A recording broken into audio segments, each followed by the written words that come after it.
Hello, and welcome to the next review on Fist Entertainment. This time for A Nightmare on Elm Street, Part 4, The Dream Master. Take care of the animals, so this review shouldn't be as long as the last one.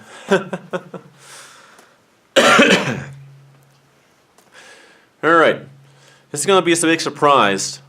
A very big surprise for a lot of you.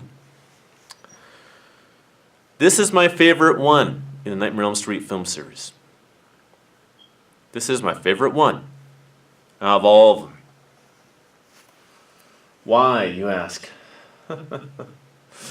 Why is this one my favorite? Quite a few reasons, actually.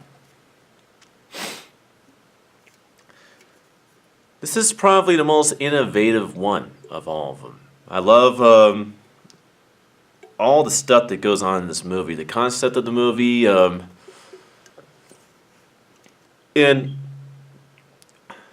I know that in a lot of ways Nancy is the main protagonist in these movies. I'm aware of that, yes. But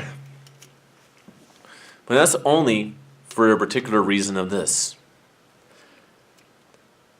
New Nightmare is not a part of the Nightmare on Elm Street film series. Now, they would have actually had continued the Nightmare on Elm Street series is a series rather than diverting into doing something else, which is what they did with Freddy's Dead in New Nightmare. The character of Alice would be the main protagonist of the Nightmare on Elm Street movies.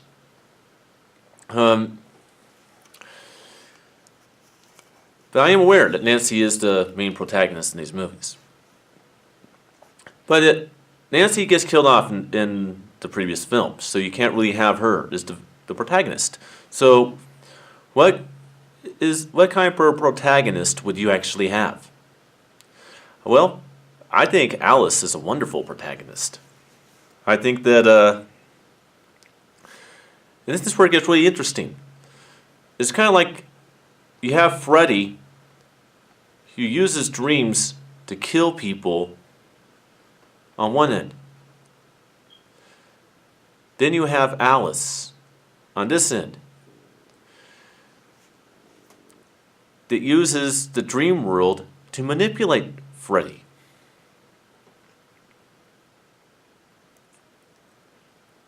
Freddy takes the souls of his victims. Alice takes the powers of his victims and uses them against them. It's like, it's like the ultimate matchup of good versus evil with these two characters. I think it's just an interesting concept. I thought how Freddy kills the victims in this one was just so much more interesting because of the fact that it relates to the character so well, even more so than it did in A Nightmare on Elm Street Part 3 of Dream Warriors. With,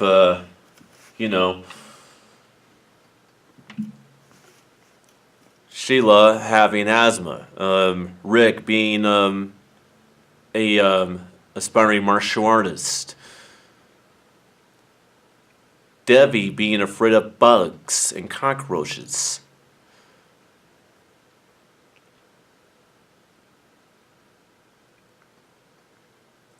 Dan being a jock, which plays more in the fifth film. Christian having this constant fear that Freddy's not dead. Kincaid thinking that his overpowerment of being a Superman in his dreams keeps him safe, just like he thought in the third film. Joey's weakness, of course, being sex with sexy women. And, some of Freddy's most famous lines are introduced in this movie. And I'll go through them. How's this for a wet dream? How sweet. Fresh meat. I am eternal. There's so many wonderful one-liners. One I think it's not talked about a whole lot is Elm Street's last brat. Farewell. I actually was thinking about wearing the mask and the claw and the hat today, but maybe I'll do that on one of the last of the original Freddy films before he got his new look. Although I do have the new Nightmare mask as well, and that one I can't really act out of, so keep that in mind. But yeah, a lot of good one-liners in the movie that are really famous in the Freddy universe. All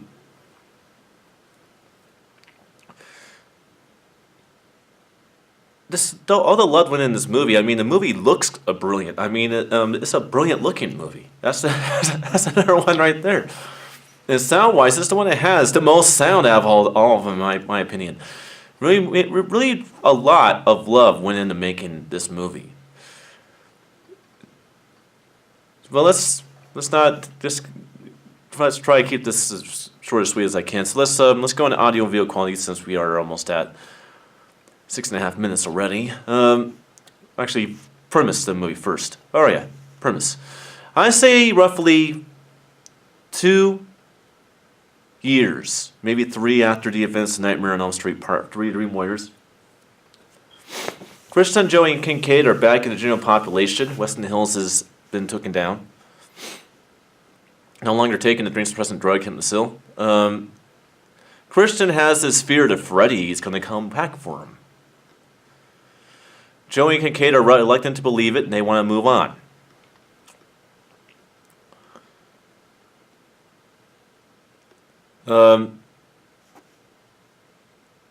Very soon after that, Freddy does come back. He kills Kincaid.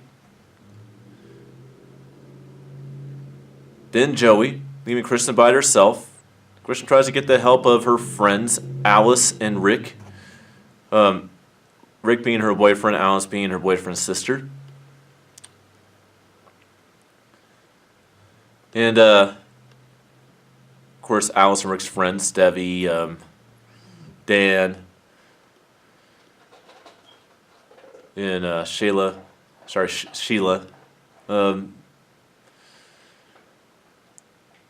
And, well, it doesn't help. Freddy gets Christian.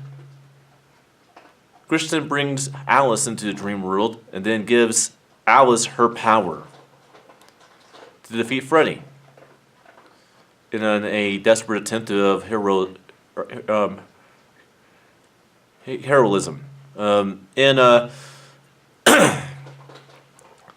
Soon after that, Freddy starts killing Alice's friends, and she starts absorbing the powers of each of the victims and personality traits, which starts with Kristen, believe it or not. Like, for example, she didn't smoke before, now she does. When Sheila gets killed by Freddy, she gets her into her wit and intelligence. A little motto line of her philosophy on life, like mind over matter, stuff like that. When her brother Rick gets killed by Freddy, she gets his martial arts abilities in his, like hero persona. When Debbie gets killed, she gets her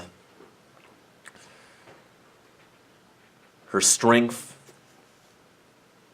And so she kind of absorbs the personality traits and strengths of the victims. And her and Dan battled out with Freddy in the end. In a good showdown. And she remembers this nursery rhyme called the Dream Master.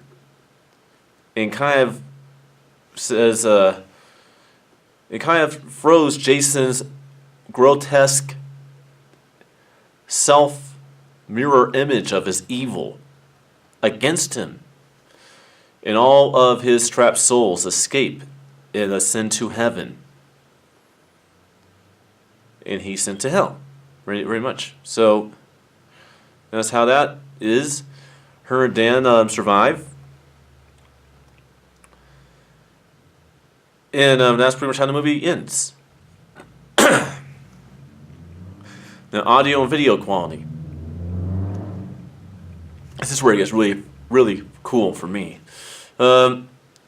This is a very unique looking movie in the fact that it's not a warm color temperatured movie.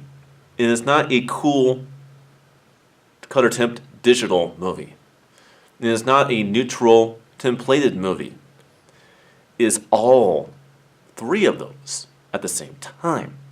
Certain scenes are brightly lit, certain scenes are darkly lit, certain scenes are neutral. All of it comes crafted together with a combination of the three, but there are points in the film to where it's either warm or it's cool. It is like completely different from the previous scene. It's very amazing how this film was made with the cinematography and the videography and photography. It's just amazing how it looks. If you guys watch it, you'll understand what I mean. Especially if you have a plasma screen like mine and you have eco technologies like that, where we just get the lighting right. You'll find out exactly what I mean when I say that it at times changes from one way looking like this type of movie, then to looking like a different type of movie. And it does it back and forth throughout the movie, and it has neutral scenes in the film too. It's just really cool how it looks like that. Audio-wise, there's been a lot of good films in October so far that I've enjoyed sound-wise, with John Carpenter's Halloween, original Wes Craven's Nightmare on Elm Street was pretty good. I thought that some of the earlier Friday the 13th films were not half bad either, but this film is probably my third favorite sound-wise so far in October. Out of these films, it has very, very good sound. There's so much good sound going around over the place with this movie.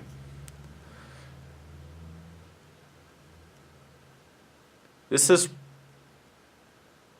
was just so intense. The pop music in the movie, because there was a lot of pop music in this movie, had a lot of subwoofer effects and stuff. A lot of directional sound, a lot of intensity. Effects were flying over the room. This was like a big theatrical experience like you would have today. And it's amazing since the movie was made in most likely early 1990. Wow. Time flies. Okay, let's just put it that way. Early 1988 is when this movie was made, and it was released in August of 1988. And it looks and sounds a lot like a new movie. It's just so cool how they actually did this. It doesn't look like a new movie, but it certainly sounds like a new movie in theaters today. I just thought the sound is just amazing.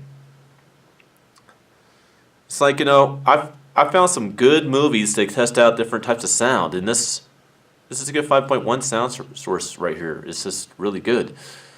Much like Texas Chainsaw Massacre Part 1 and 2 are good tests for 2-channel Dolby surround abilities. Like 7.1 Dolby True HD is really well tested on Halloween. 7.1 DTS HD is tested pretty well on Nightmare on Elm Street. We saw these movies this month so far. But yeah, I just really enjoyed the movie.